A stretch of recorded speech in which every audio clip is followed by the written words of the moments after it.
El ministro de Agricultura, Pesca y Alimentación, Luis Planas, y el presidente de Castilla-La Mancha, Emiliano García Paje, han inaugurado la jornada, El relevo generacional en la agricultura, celebrada en Valdepeñas y organizada por el Gobierno de Castilla-La Mancha. Señoras y señores, bienvenidos, bienvenidas al Foro de Diálogo Local, El relevo generacional en la agricultura. Saludamos y agradecemos su presencia y que nos reciba en su ciudad al alcalde de Valdepeñas, Jesús Martín, al presidente del Gobierno regional, Emiliano García Paje, a la diputada del Parlamento Europeo, Cristina Maestre, ministro de Agricultura, Pesca y Alimentación, Luis Planas, viceconsejero segundo del Gobierno regional, José Manuel Caballero, consejero de Agricultura, Julián Martínez de Lizán, resto de autoridades, representantes de organizaciones, instituciones, todos los representantes de nuestro entorno rural y agroganadero. Gracias por acompañarnos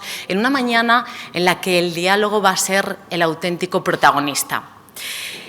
Es un foro organizado por el Gobierno de Castilla-La Mancha en el marco del Comité de las Regiones, que nos va a llevar a lo largo de la mañana a analizar, a discernir, a poner en duda, porque hay que poner en duda, a aportar, a valorar, a seguir sumando esfuerzos, a asentar y sobre todo a enriquecer el dictamen en el que el sector de la agricultura y la ganadería tienen puesto no solo su presente, sino también su futuro, porque hoy hablamos de futuro, lo hacemos hablando de ese relevo generacional, un diálogo que claramente está liderando Castilla-La Mancha para toda Europa. La mañana nos va a llevar a vivir 3 paneles, 3 contenidos en los que vamos a hablar de la tierra, vamos a hablar también del acceso a la misma, de la nueva PAC, del reto demográfico y las infraestructuras o las mujeres jóvenes dentro del mundo rural. Componentes de primer nivel que hoy están aquí, a los que agradecemos su presencia, porque son ponentes que viven en el día a día esta realidad. Lo viven, piensan en el presente, pero también están pensando en el futuro que hoy nos reúne para asentar sus bases. Una mañana de trabajo, por tanto, en la que nos recibimos en un entorno que no puede ser mejor. Es una bodega, es la antigua bodega de los Llanos, un negocio asentado en un entorno que es rural, en un pueblo que sin duda se vuelca y se ha volcado a lo largo de su historia con el sector primario. Nos da la bienvenida esta mañana, si es tan amable, Jesús Martín, alcalde de Valdepeñas, al que recibimos ya en este escenario.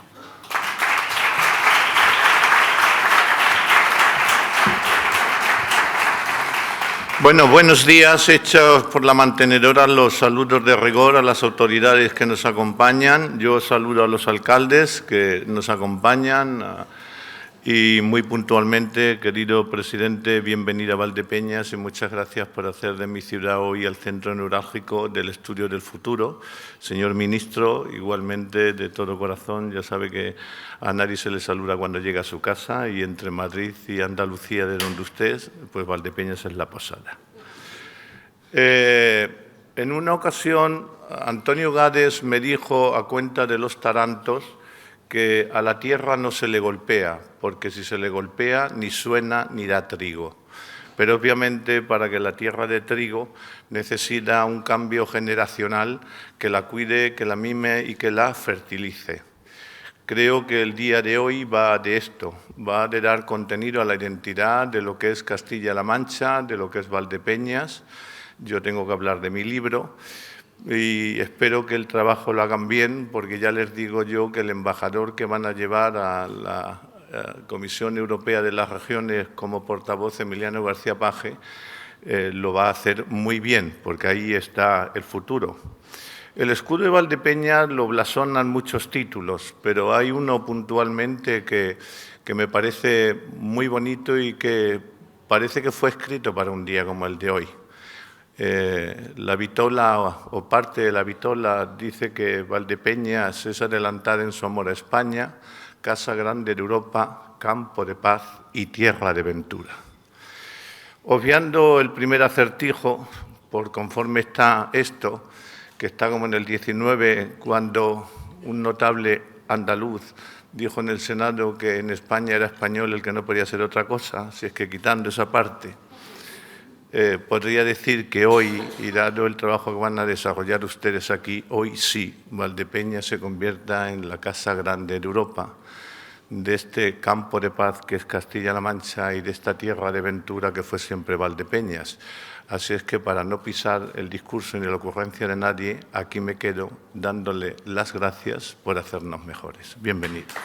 Muy buenos días, señor presidente, querido Emiliano, señor vicepresidente, alcalde, señor consejero, eurodiputada, delegada, autoridades, amigas y amigos.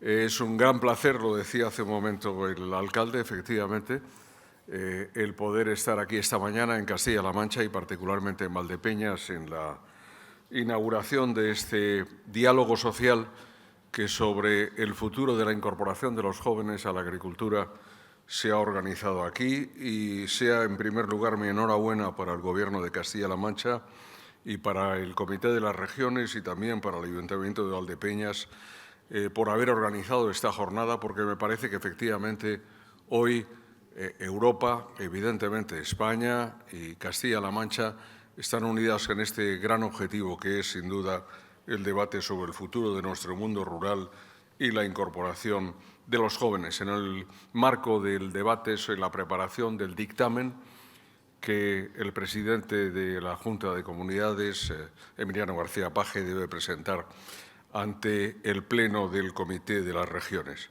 Me permito también mencionar, lo hecho de Cristina Maestre, la eurodiputada, también a María Gafo, de la Comisión Europea, que está entre nosotros, está aquí, y que también es una española que ha contribuido mucho a este tema de que hoy estamos discutiendo. Efectivamente, el acceso a la tierra, a la financiación, la igualdad de género, la mejora de rentabilidad de las explotaciones o la capacitación son absolutamente fundamentales para el futuro de nuestra agricultura y mundo rural. Y no se puede lograr la sostenibilidad, yo siempre lo repito en todas las intervenciones públicas que hago, porque así lo pienso, si no logramos la rentabilidad de nuestras explotaciones. Yo creo que ese es el primer elemento desde el punto de vista del relevo generacional que tenemos ante nosotros. Pero además lo tenemos en un país, España, del cual nos podemos sentir sinceramente muy orgullosos. No quiero cansarles hasta hora de la mañana con cifras, pero que seamos el cuarto país de la Unión Europea en producción agroalimentaria, que seamos en estos momentos, según Eurostat, el primero en renta agraria, que hayamos cerrado el último año con una exportación de más de 78.000 millones de euros y, sobre todo, con un balance positivo de 18.300 millones de euros en nuestras exportaciones, realmente una muestra de nuestra capacidad de hacer dentro del sector primario, dentro de nuestro sector agroalimentario en nuestro país, en España. Creo que eso es muy importante de cara al presente, pero sobre todo de cara al futuro. El 31% de todo el superávit agroalimentario de la Unión Europea es España. Y fíjense, ahora celebramos el 40 aniversario de nuestra entrada en las comunidades europeas. Hace 40 años éramos el octavo de los 12 países de entonces.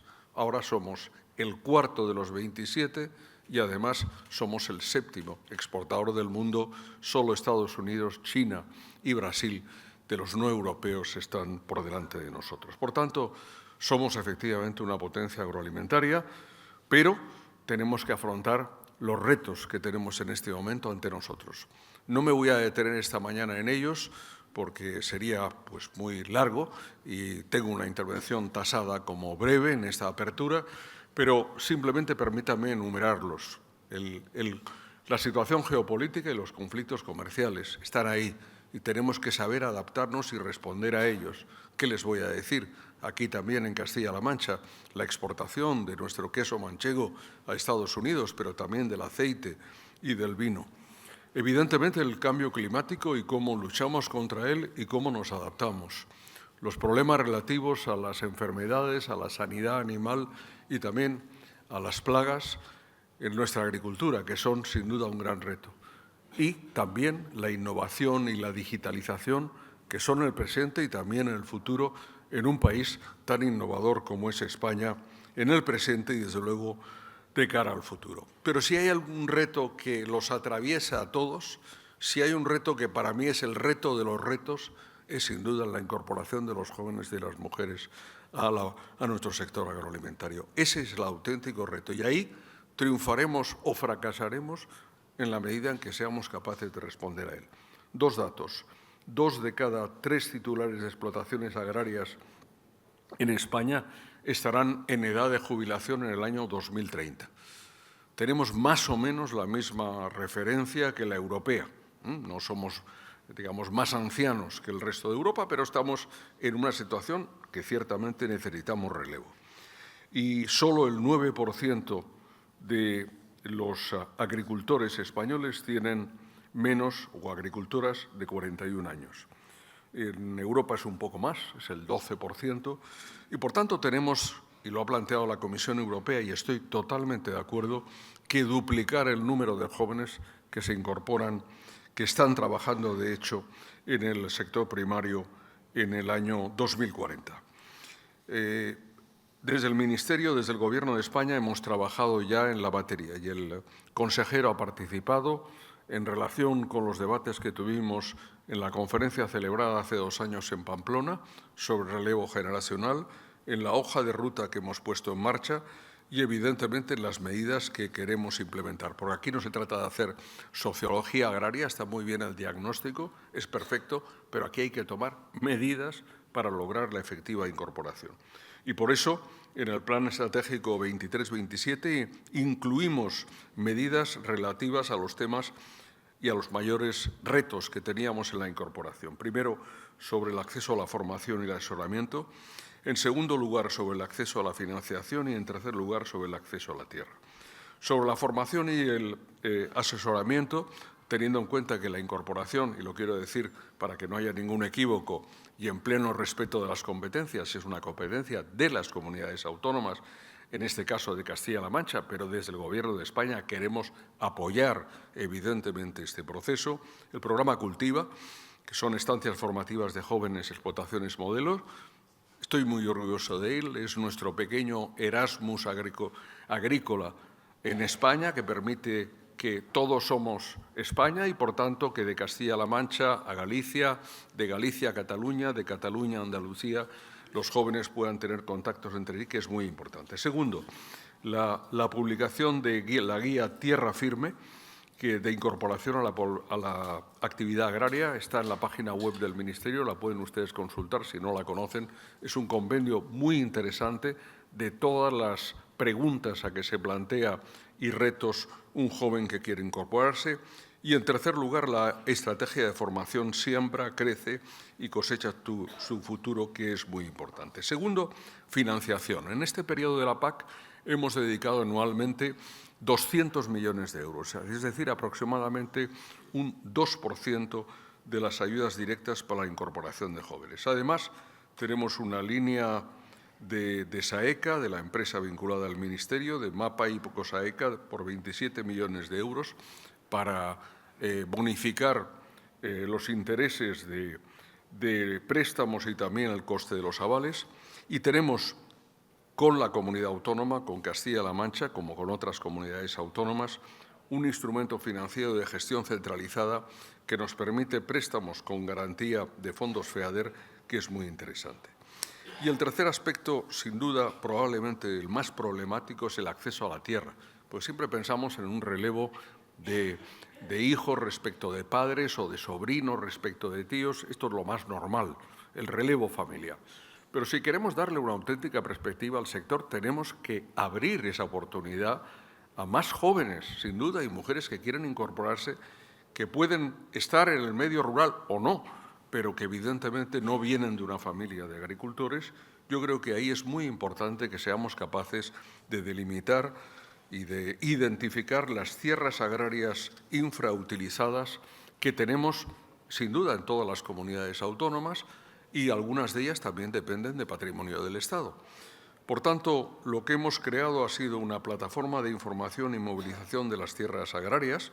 La presentó el presidente del Gobierno, Pedro Sánchez, hace algunas semanas en Madrid, en la Vega Innova, y donde pretendemos, a partir de esta plataforma llamada Tierra Joven, facilitar el acceso a la tierra mediante la difusión de la oferta de tierras infrautilizadas y también sobre la información del mercado de tierras.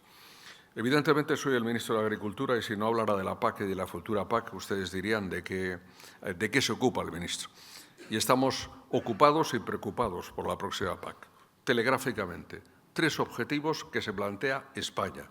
Y con la tranquilidad y seguridad que me da como miembro del Gobierno de España, tener el apoyo de todas las comunidades autónomas, de las 17, de todas las organizaciones agrarias y de cooperativas agroalimentarias, porque estamos de acuerdo en 3 puntos básicos. Primero, que la PAC debe continuar siendo una sólida política europea como lo ha sido hasta ahora, y donde la propuesta de la Comisión del pasado 16 de julio la deja con pequeñas intervenciones presupuestarias, pero queremos de nuevo reconstituir esa auténtica política agrícola común que nos es tan necesaria en Castilla-La Mancha, en España y, sin duda, en la Unión Europea. Segundo objetivo, dinero. Evidentemente, necesitamos al menos el mismo presupuesto que en el periodo anterior, 23-27.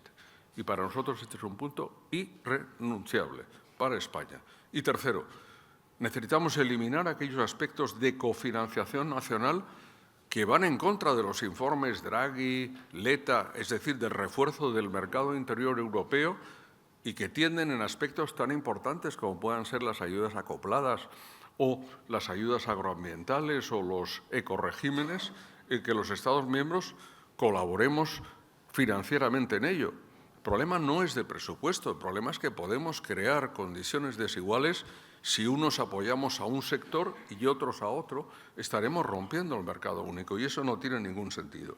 Esos son los 3 objetivos básicos que tenemos como país y en los cuales estamos trabajando por ello y espero podamos triunfar al respecto. Y después pasaremos a los temas del próximo Plan Estratégico Nacional y también a los referentes al reglamento de la PAC, que queremos que sea un elemento básico, mencionando temas, me lo decía hace un momento Ángel Villafranca, como los referentes, pues evidentemente a la industria agroalimentaria, a los regadíos, a los programas LEADER que aparecen mencionados pero sin dotación aún precisa en este periodo.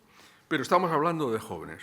Y de jóvenes la Comisión Europea ha hecho, María, una excelente comunicación y se lo he dicho así al comisario. Magnífica. Ahora hace falta que a esa letra le pongamos la música y sobre todo la ejecutemos, la interpretemos. La Comisión ha propuesto un 6% de la próxima PAC para los jóvenes y su incorporación en los países miembros de la Unión Europea. Nosotros hemos analizado las necesidades de España y cuando llegue el momento, no ahora, cuando llegue el momento y discutamos el plan estratégico, yo voy a proponerle a las comunidades autónomas y a las organizaciones agrarias y a las cooperativas que dediquemos el 10% como mínimo de ese presupuesto para la incorporación de jóvenes, porque me parece absolutamente necesario. Es parte de ese Starter Pack, paquete de iniciación a que se refería la Comisión Europea y que es un elemento de futuro absolutamente necesario. No quiero cansarles con mis palabras, voy a ser muy breve, pero sí 2 referencias a 2 temas que no están directamente vinculados al tema principal de hoy, pero que evidentemente lo están en una tierra como Castilla-La Mancha, y el presidente lo entenderá, que como ministro no estoy aquí todos los días, me gusta en una tierra en la que me siento tan a gusto como esta, el transmitirles 2 mensajes, uno sobre el sector del vino y uno en relación con las últimas intemperies y las últimas borrascas que hemos tenido en nuestro país. En primero, sobre el sector del vino. Ayer se publicó, día 26 de febrero, en el Boletín Oficial de las Comunidades el llamado paquete del vino. Es un instrumento, yo creo que muy positivo. Tenemos una intervención sectorial del vino, tenemos 201 millones cada año en España y Castilla-La Mancha ejecuta muy bien los fondos de esta intervención sectorial, pero ahora este paquete del vino nos va a dar más flexibilidad en las autorizaciones y en la ejecución de los fondos, refuerzo de las medidas dedicadas a la promoción y también a las bodegas, a la industria, y queremos hacer un buen uso de ellos. Ya hemos tenido reuniones en el Ministerio con las comunidades autónomas y con las organizaciones agrarias, pero quiero comunicarles que vamos a intensificarlas en las próximas semanas porque, evidentemente, tenemos que dar una respuesta de España ante la Comisión Europea y, como siempre, mi intención como ministro es intentar consensuar un punto de vista que respete los intereses de cada comunidad autónoma, en este caso de Castilla-La Mancha, pero evidentemente que podamos presentar como un programa ante la Comisión Europea. Y en este punto también quiero decir que es muy importante el aspecto comercialización del vino. Si queremos, lógicamente, poner en el mercado el vino, el excelente vino que producimos, necesitamos abrir más mercados y ahí los recientes acuerdos Mercosur, India, Indonesia de la Unión Europea son sin duda una oportunidad para el sector. Y una última referencia puntual me la ha transmitido el presidente, me la ha transmitido el vicepresidente, el consejero. Sé que es una problemática que se ha planteado en algunos lugares de esta comunidad autónoma. Aprobamos por parte del Gobierno de España una medida hace un par de semanas dedicada específicamente a Andalucía y a Extremadura en función del grado de afección que habían provocado las 8 borrascas que han entrado desde el Atlántico en nuestro país, pero evidentemente soy consciente de que en otras comunidades autónomas como esta hay sin duda localidades que puedan ser afectadas y evidentemente vamos a estudiar con todo el interés y todo el rigor el que en el marco de los fondos también que la Unión Europea hemos pedido la activación de la Reserva Agrícola va a transferir a España, podamos dar una respuesta a este tema que me parece absolutamente legítimo y lógico se me plantee como ministro del Gobierno de España. Concluyo. Tenemos un reto ante nosotros que es un reto formidable, pero España es un gran país ante los grandes retos. A veces nos liamos en las pequeñas cosas, pero en las grandes solemos acertar y por eso estamos y somos una potencia agroalimentaria. Yo creo que tenemos que aprovechar una gran oportunidad que tenemos ante nosotros. Disponemos de los fondos, disponemos de las iniciativas, disponemos de las políticas para efectivamente hacer también del relevo generacional un triunfo, porque de ese triunfo depende sin duda el futuro de nuestro sector agrario, de nuestra agricultura, de nuestra ganadería, de nuestra industria agroalimentaria y, en definitiva, de nuestro mundo rural. Encantado de compartir esta apertura con el presidente, con Emiliano García Paje y con el alcalde de Valdepeñas en esta apertura de esta gran jornada y me parece una excelente iniciativa que espero que no pueda acompañarles en el resto de la mañana sea un gran triunfo y sin duda una aportación muy interesante desde Valdepeñas a Bruselas, es decir, desde Valdepeñas al debate europeo. Muchísimas gracias.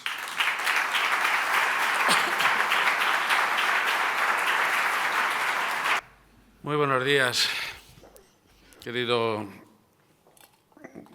alcalde. Te he visto en forma, Jesús. Comentaba con Luis, un muy buen amigo y un magnífico ministro. A alguien le puede extrañar que hable yo así de bien del Gobierno de España, pero... Y espero no hacerte una faena echándote piropos, Luis, sinceramente, ¿no? Porque lo digo de corazón y además creo que la inmensa mayoría del sector coincide con nosotros. En este momento actual de la política donde se genera ruido, insisto, se genera ruido que obviamente impide que nos escuchemos, en este momento se agradece especialmente que haya ministros que escuchen, incluso que se dediquen a su tarea. Y en particular te lo agradezco porque ha sido poner de manifiesto, lo comentaba con el vicepresidente y también con el consejero, que nosotros también tenemos afección por las lluvias de forma localizada en algunas zonas y que necesitan, lógicamente, tener el mismo régimen de ayudas, sea por la partida A, por la partida 500 o por a estas alturas nos da exactamente lo mismo. Y que se recoja ese compromiso con la prontitud que lo ha hecho el ministro es muy de agradecer. Como lo es que en el conjunto de los gobiernos europeos, especialmente preocupados por la política agraria comunitaria, quien haya llevado la delantera, haya ido adelante encabezando un manifiesto que ha cosechado ya un importante consenso, desde luego el de todas las autonomías, gobierne quien gobierne en España, pero en el conjunto de Europa para apuntalar y defender nuestro planteamiento sobre la política agraria comunitaria ha sido precisamente el ministro del Gobierno de España. Estamos, en ese sentido, no solo en línea, sino, creo que hay que decirlo, y como bien ha dicho el alcalde, en esta tierra el agradecimiento es algo que nos sale de dentro y nos sale del alma. Jesús, la verdad es que decía que te veía muy bien, no solo por tu habitual brillantez, sino que se puede ver con perspectiva tu aportación a la política, incluso al sector, ni más ni menos que incluso en la denominación de origen Valdepeñas tanto tiempo, ¿no? Mediando, intermediando, apaciguando y gestionando. Creo que has hecho un trabajo magnífico como alcalde, pero lo que más me gusta es ver que eres lo mejor que le puede pasar a Valdepeñas y lo mejor que le va a pasar a Valdepeñas. De manera que me alegra y mucho saber que las cosas están claras y que lo tenemos claro. De manera que este sitio, este foro y en este ambiente y con la leyenda incluso que tiene este local, me permite también dar las gracias a todos ustedes por participar en el foro, a la Consejería, por supuesto, y a la Dirección de Asuntos Europeos por organizarlo, y haberme permitido tener el honor de encabezar, de pilotar una ponencia para defender una de las, se ha dejado muy claro, de las claves, y estamos de acuerdo en que tiene que haber más porcentaje y nosotros estamos dispuestos a la incorporación de jóvenes. Ahora me extenderé un poco en ese planteamiento. Ser quienes pilotemos y abanderemos, en definitiva, una ponencia que marque la impronta en el Comité de las Regiones, que con el paso del tiempo va dejando más huella cada vez más en el seno de las comisiones de la Comisión Europea. Y la realidad es que queremos, efectivamente, estar a la altura. Concitar consensos, como sabemos hacer aquí, pero sobre todo marcar una pauta. Y este honor, además, se corresponde un poco también con el peso específico que en materia de incorporación de jóvenes está liderando Castilla-La Mancha. Tengan en cuenta que la mitad de todos los jóvenes que se incorporan en España son en Castilla-La Mancha. Es decir, aquí realmente nos lo tomamos en serio desde hace mucho tiempo y nos lo tomamos en serio como en realidad nos tomamos toda la política y particularmente la que afecta a nuestra tierra. Antes lo decíais y yo no lo voy a pasar por alto, ¿no?, por ir de lo más a lo menos. Este punto, el de la incorporación de jóvenes, puede parecer un elemento como muy particular, muy concreto, en el que le va a costar a mucha gente entrar, todo el que no esté implicado. Sin embargo, realmente es un punto síntesis de muchos retos que se le están planteando a Europa, a España y a la sociedad actual, que está en una transformación verdaderamente vertiginosa, a la que no le vemos ni con mucho la meta final, ¿no? Y hablo de la inmensa revolución que se está operando en el terreno de las tecnologías, de las comunicaciones y particularmente de la inteligencia artificial. Todo parece que no, pero tiene una relación. Y decía que el momento es muy oportuno, ¿no?, para nosotros. Lo peor en una sociedad es vivir con miedo. Y el miedo muchas veces asoma cuando se vive en la incertidumbre. Lo que más reclama hoy la sociedad, todas las sociedades en el mundo, son certezas. Pero no digo certezas eternas, no, asideros a los que agarrarnos para podernos manejar en un mundo en el que de pronto hemos pasado de tener, si quieren, un imperfecto orden mundial a no tener ninguno, o mejor dicho, a estar al capricho de gente como Trump. Me gusta hablar claro, lo saben perfectamente, no me voy a esconder. Es una gran frustración de la política que se permita que lleguen a puestos de ese nivel gente de ese nivel. Y es una reflexión que tienen que hacer para sí las propias democracias y que espero, sinceramente, que lo haga también en Europa, porque en Europa también tenemos nuestro particular calvario y tenemos también a bastantes políticos que se han colado en el seno de la Unión Europea a modo de quinta columna para cargarse la Unión Europea y, paradójicamente, al mismo tiempo, para inundar de populismo las redes sociales en el mundo de la agricultura, revoltear a todo el mundo pidiendo más dinero para la agricultura. Vivimos en un mundo de paradojas donde el ruido impide realmente mantener un mínimo debate seguro y, sobre todo, mantener un camino de razón, de sentido común, ¿no? Aquí lo vamos a intentar, hablando claro, al menos apuntalar las certezas que se merece un país como el nuestro, ¿no?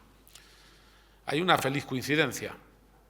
40 años de la entrada a la Unión Europea. Decía, yo me acuerdo, 40 años, tengo 57, pues 17 años, claro, yo ya tenía uso de razón. Incluso estaba en política. No sé si lo uno y lo otro va de la mano, pero bueno. Y recuerdo perfectamente cómo era un clamor unánime, pocas unanimidades había tan grandes, ya ha tenido este país, como que la solución era Europa.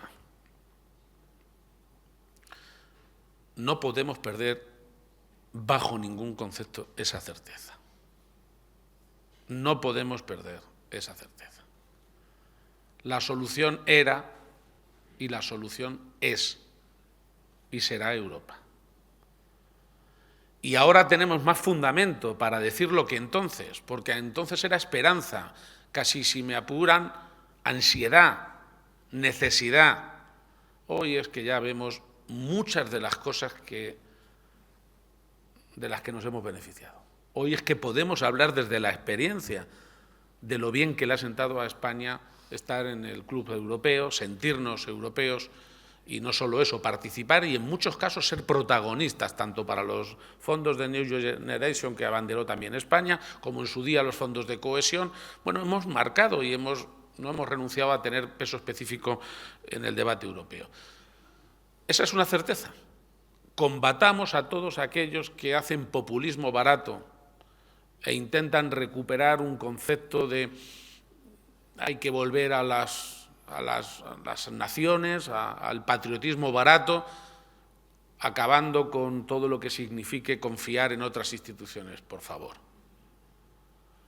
Que no se engañe nadie, que no va a haber ni más España ni mejor España si estamos fuera de la Unión Europea, o si relativizamos o bajamos el nivel de la Unión Europea. Eso es engañar a la gente. Y me parece que estamos en un momento en el que es un derecho fundamental de la ciudadanía que se le hable claro y se le intente despejar lo que es el grano de la paja, lo que es el populismo de la ideología útil. Ya puede ser del PP o del PSOE, de derechas antes que de izquierda a derechas. Hay que ver si alguien con el que estamos hablando es populista o es realista. Y hablar con los últimos, obviamente. Porque los otros, de una manera o de otra, lo único que hacen es engañarnos. Y además abundan, porque en este momento de incertidumbre mundial pues, es un terreno propicio para que, con mensajes sencillos, que no se resuelven nada, pero que no apelan ni a la cabeza, apelan como mucho al bolsillo o a las entrañas, pues la gente se termina apuntando. Y me da más miedo la gente joven, los chavales, que caen enseguida, por mor de las redes sociales, en grandes argumentos que básicamente nos conducen a precipicios, ¿no? Bueno, créanme que hay que contar con la certeza de Europa, pero también celebramos el inicio de la transición. Y creo de verdad, sinceramente, que también hay que jugar con la certeza de lo que fue la transición política. Una época brillantísima, dificilísima, de la que presumir y de la que presumen en el mundo de nosotros. Pero es también un modo de hacer política. Qué lejos está el esfuerzo que se hizo en la transición con el que hacemos hoy para la convivencia en España. La verdad sea dicha, que habría que intentar reflejarse un poco más. Pero España, de una u otra manera, en la Constitución se autodeterminó. No lo necesitaba, porque viene siendo la nación más antigua de Europa. Pero después de una dictadura parecía evidente que era un momento histórico como para que los españoles dijeran, digo dijeran porque yo era un chavalín, dijeran, ¿qué somos? Y por tanto, La segunda certeza a la que tenemos que apelar es lo que somos. Y llevamos años en donde algunos mentecatos, desde luego el independentismo, en ese dicho que hablabas del potentado andaluz, que decía, es español el que no puede ser otra cosa. España siempre ha sido una mezcla, siempre ha sido plural, siempre ha sido diverso, pero siempre ha sido España. Ninguno de los territorios de España han tenido soberanía separada del conjunto. Y todos hemos nacido con los mismos derechos, nazcamos donde nazcamos, para el conjunto. De manera que no nos vamos a engañar. Ya está bien, yo lo puedo entender, es legítimo que nos planteemos todos los días si es mejor que gobierne la izquierda, si gobierne la derecha, si es más política agraria, si es menos política ambiental. Europa se lo planteó precisamente. Y una de las cosas que me están molestando y que voy a hablar en claro en el Comité de las Regiones, la próxima semana estoy precisamente, y en el Comité vamos a defender formalmente, además, yo creo que de forma coherente con el resultado de las últimas elecciones europeas, donde claramente el factor de la movilización de las grandes organizaciones agrarias, aquí estáis todos, y de muchos gobiernos dijeron, oiga, no acabemos con la PAC, pero tampoco convirtamos a los agricultores y a los ganaderos en los culpables del cambio climático, que son más que culpables los primeros víctimas. Ese punto de mayor equilibrio, de mayor ponderación, que tiene que ver con la agenda verde, pero al mismo tiempo con la agenda agraria. Pareciera que era la síntesis del resultado de las elecciones. ¿Cuál no es mi sorpresa? Que pasan las elecciones, se forma la Comisión Europea y lo que aparece más machacado es precisamente aquello que movilizó más el voto en las elecciones europeas y que les colocó a algunos en esos sillones. Eso se llama incumplir, ¿eh? Que parece que es una cosa que se ha puesto de moda, pero créanme, es que no podemos permitírnoslo. Y hay que recordarle a la Unión Europea por completo que hoy toca defender este sector, hacerlo sin ningún tipo de complejo, porque además es que es lo coherente con el resultado de esta etapa de la Unión Europea. Y les decía que hay que apostar por Europa, hay que apostar por lo que somos, y por eso creo que ya llega el momento de que en este país, unos y otros, podamos discutir sobre qué camino emprender, pero que no nos dejemos llevar ya ni por un minuto más de aquellos que nos están todavía planteándonos lo que somos. Que se lo planteen ellos. Que se lo planteen ellos. Finalmente, que se lo planteen ellos. España es lo que es. Es más, es hermosísimo que cada uno lo pueda matizar o interpretar dependiendo de dónde viva o cómo viva, pero con los mismos derechos, las mismas libertades y creo que con la misma ansia de igualdad y de justicia, ¿no? Vivamos donde vivamos. Pero al mismo tiempo estamos también celebrando, junto con la transición, en la llegada de la democracia y la Unión Europea, el nacimiento de las autonomías, que es lo que a mí me trae a esta tribuna. Incluso me da el protagonismo de cerrar detrás de un ministro de España, que esto es una cosa que ya dice mucho del estado en el que estamos, ¿no? En Castilla-La Mancha, lo recuerdo también desde muy el comienzo, no caímos en la trampa nunca, y lo sabe muy bien gente que me lo ha escuchado, Rafa, sin ir más lejos, 500 veces. De verdad, en Castilla-La Mancha no caímos en la trampa de muchos manuales de economía que venían a decir que una economía es fuerte, sana, si tiene mucha industria y va aparcando la economía primaria. Hubo un momento en donde realmente no es que se abandonara el campo para ir a las ciudades, es que estaba mal visto. Es que parecía como una economía de segunda. Aquí al contrario.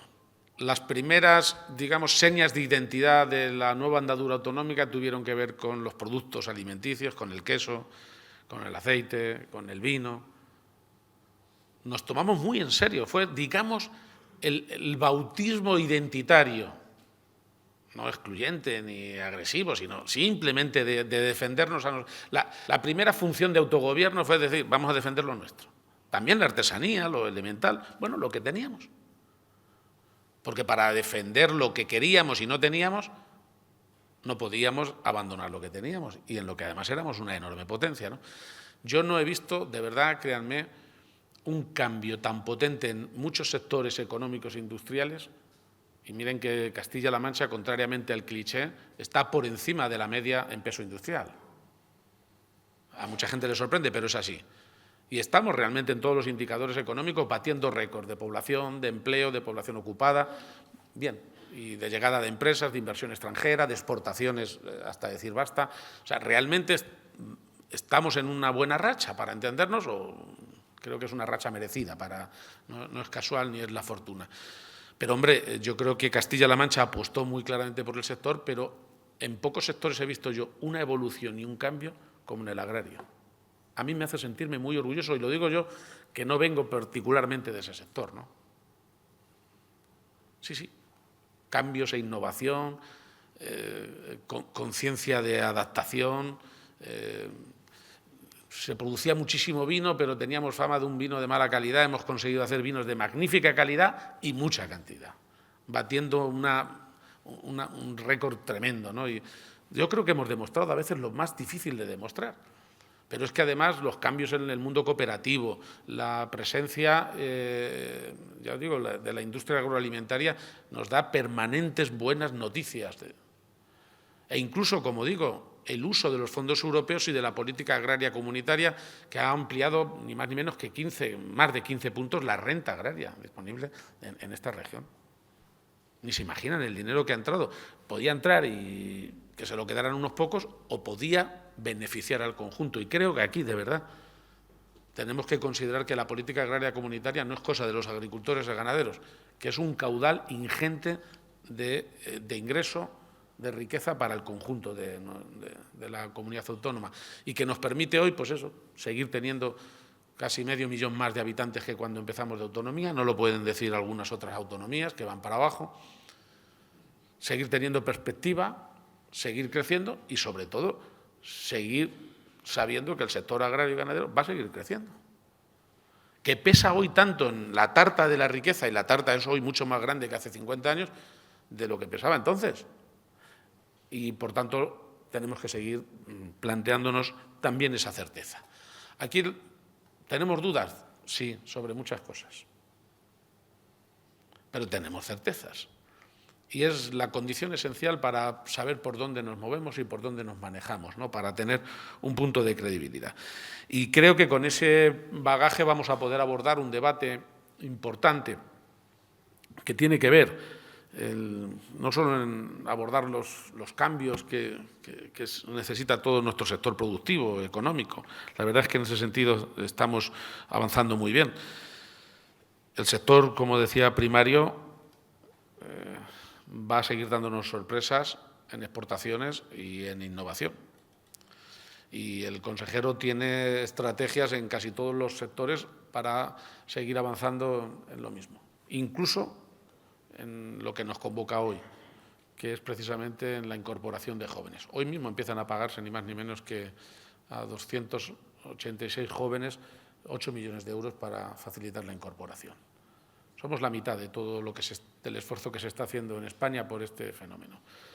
Pero, además, en relación con los jóvenes, tengo que decir que tocamos un punto cardinal, y que no lo veamos solo reducido al mundo de la agricultura. Es un problema mayor como sociedad. Lo es también por la perspectiva que ha planteado Luis, el ministro. No se trata de la renovación generacional, que se queden los hijos. Obviamente también se trata de la incorporación de jóvenes. Es un concepto más amplio, como por lo demás es lógico, porque esa migración laboral se está produciendo en todos los sectores. No es entendible que no tenga que operar en el sector primario. Pero tengan en cuenta que el debate, el listón, la medida de cómo una sociedad aborda la etapa tan delicada de transición entre ser joven y pasar a la vida activa, o sea, cómo se comporta una sociedad con sus jóvenes. Les damos la mejor salud e intentamos darles la mejor educación. Pero la etapa delicada es cuando se ha dado la formación y ese joven tiene que emanciparse, tiene que transitar. Ese tránsito es muy difícil. En unas sociedades no existe, en muchas, en África lo tendrían ustedes que ver, de hecho se vienen para acá. En Estados Unidos, no se engañen, no existe ascensor ni casi ayuda para nada, salvo que juegues muy bien al béisbol y entonces entras en las mejores universidades, pero es una cosa que aquí no nos podemos permitir. Pero la verdad es que en España sí ha existido siempre un planteamiento de incorporación. Hay que resolver, yo creo que es lo que urge ahora mismo, y en parte el ruido, el temor y el movimiento político que se está produciendo en la gente joven tiene lógica. Es muy difícil conseguir vivienda. Es muy difícil pensar que uno ya va a ocupar un puesto estable. Y, por supuesto, ni siquiera está garantizado que los chavales de hoy van a vivir más felices, ¿no? Puede ser, pero mejor que a lo mejor sus padres. Es que de eso se trata. Por tanto, aquí una sociedad se juega. ¿En qué medida es capaz de acolchar, de empujar, de ayudar, de facilitar el tránsito? Y es evidente que aquí tenemos un grave riesgo. Alguien plantea las pensiones como una gran amenaza. Como una gran amenaza porque cada vez vivimos más y, por tanto, hay que mantener más tiempo las pensiones. No se equivoque nadie. El mayor problema que se está planteando para las pensiones no lo vemos hoy. Es lo que está tardando la gente joven en incorporarse a la cotización. Cuanto más tardan en incorporarse a la cotización, salvo que con el futuro cambien las leyes, más difícil van a obtener pensión cuando lleguen. El problema, el drama no lo estamos viendo.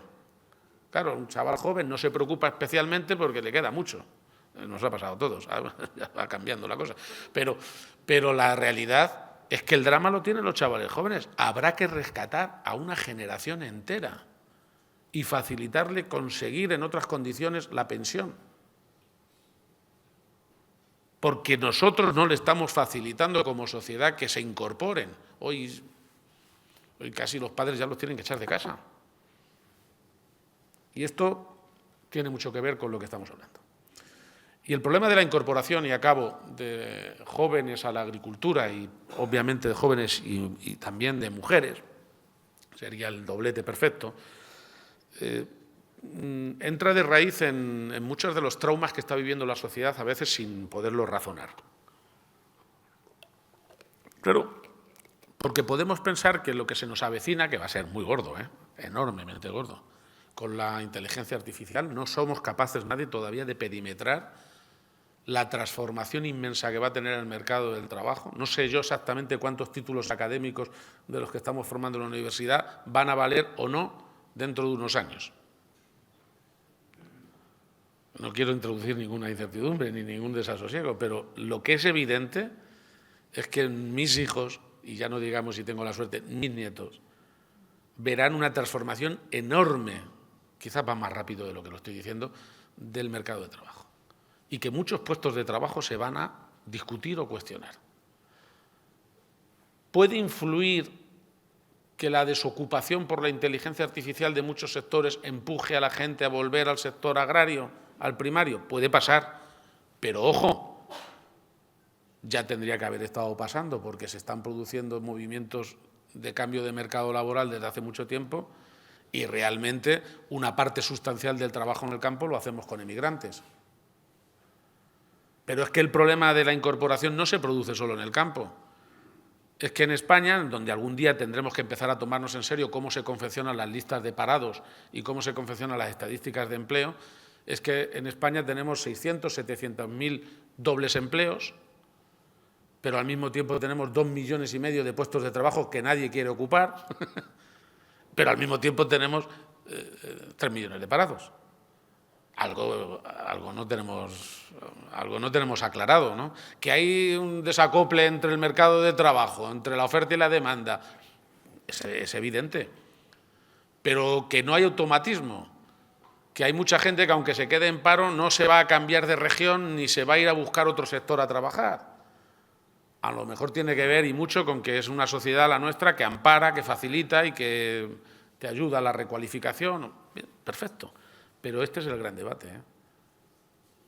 Es que en muchos sectores, en sectores que nadie diría, ¿no? Como el otro día hablando con el sector, con empresarios de la hostelería, me dicen, esto alguien dice que está bien, digo, pero tengan en cuenta que hace unos años había un local de hostelería por cada 100 habitantes en España.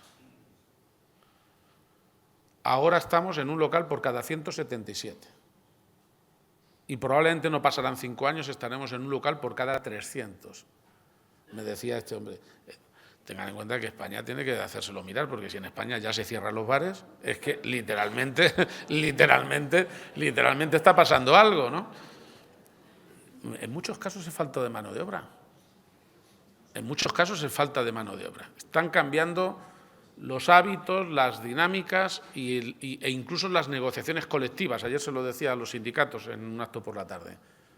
Ojo que viene una auténtica revolución y se puede hacer bien o se puede hacer mal. Se puede hacer preñada de valores o sin valor ninguno. Y nos puede transformar casi sin haberlo razonado. A diferencia de otras revoluciones como la industrial, que hubo casi tiempo, no digo para digerirla, pero para verla venir, esta a lo mejor ni la vemos venir, ¿eh? Y va a afectar a un lado y otro. Me temo que la inteligencia artificial va a impactar menos en el sector agrario, porque a la postre se necesita la obra humana, eso será una ventaja. También tengo la esperanza y la alegría de saber que cuando lo que pite, lo que mande en el mundo sea lo artificial, lo que tendrá de valor de verdad será lo auténtico, será lo manual. volverá a cotizar y tendremos que ponerle un sello europeo a aquello de esto está hecho por un hombre, bueno, por una mujer, por un ser humano. Y entonces nosotros mismos entenderemos que a lo mejor buena parte de nuestro mercado de trabajo será darnos satisfacción, facilitarnos viajes, facilitarnos mejor sanidad, mejor atención a los mayores. Bueno, si las máquinas van trabajando por nosotros, eso no significa que ganduleemos. Habrá que trabajar entre nosotros y para nosotros de otra manera. Es decir, que yo lo veo como casi siempre todo con mucha esperanza. Pero el punto radical está en que facilitemos, porque la juventud de hoy lo tiene más difícil que muchas. Yo, que me eduqué sin teléfono móvil, que la primera vez que utilicé un teléfono móvil el presidente Bono me llamó la atención porque dice que era de mal gusto y de mala educación utilizaron el coche. No han cambiado las cosas, ¿no? Que no sabíamos lo que era Internet. Hoy tengo que hacer esfuerzos por no parecer un analfabeto absoluto, ¿no? Pero imagínense los chavales de hoy que ya estudian de esa manera, que ya le dan una inteligencia artificial y le sale la redacción, pero que dentro de 4 años será otra cosa y otra cosa. Se van a pasar la vida adaptándose, ¿no? Este es un concepto que ha cambiado y mucho y, por tanto, el reto de las sociedades actuales es exactamente ese.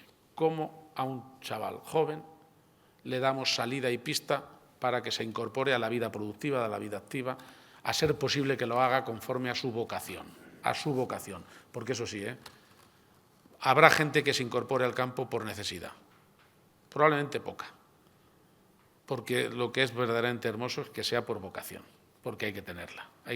Y nosotros a todos los que tienen vocación en su trabajo los defendemos y los apoyamos. Muchísimas gracias.